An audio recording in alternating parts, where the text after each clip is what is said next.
Europe 1, j'ai choisi pour vous.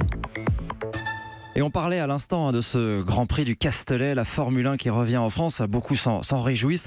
Sauf qu'y assister, eh bien, c'est pas aussi simple. J'ai choisi pour vous, ce matin, de vous parler de la galère de l'un de nos auditeurs. Galère qui a commencé hier quand Timothée, c'est son prénom, nous a appelé très contrarié. Il devait partir de Paris aujourd'hui pour Marseille, sauf que c'est la grève à la SNCF. Train très incertain et celui qu'il doit prendre juste après, direction Bandol, est lui d'ores et déjà annulé. Alors cela n'a rien d'exceptionnel, c'est malheureusement le quotidien de centaines de milliers d'usagers depuis 3 mois.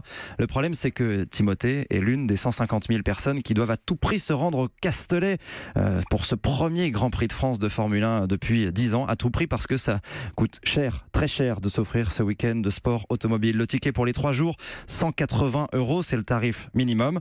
Non remboursable. À ce prix-là, je vous le dis tout de suite, vous ne voyez pas grand-chose du circuit. Ajoutez à cela 200 € pour 2 nuits de camping spartiate sans eau ni électricité.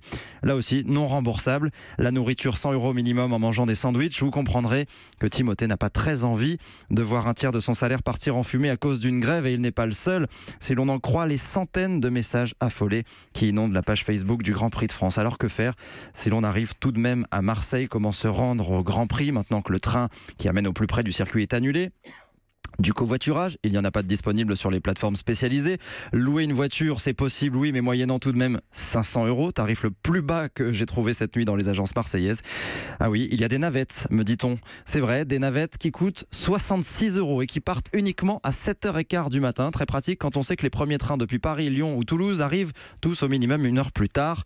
Si bien sûr, ils sont maintenus. Pourquoi donc faire partir des navettes aussi tôt après tout le trajet jusqu'au circuit ne dure que 3 quarts d'heure? Et bien c'est simple, est-ce pour obliger les spectateurs du Grand Prix à venir un jour plus tôt, les contraindre à payer une nuit d'hôtel en plus peut-être?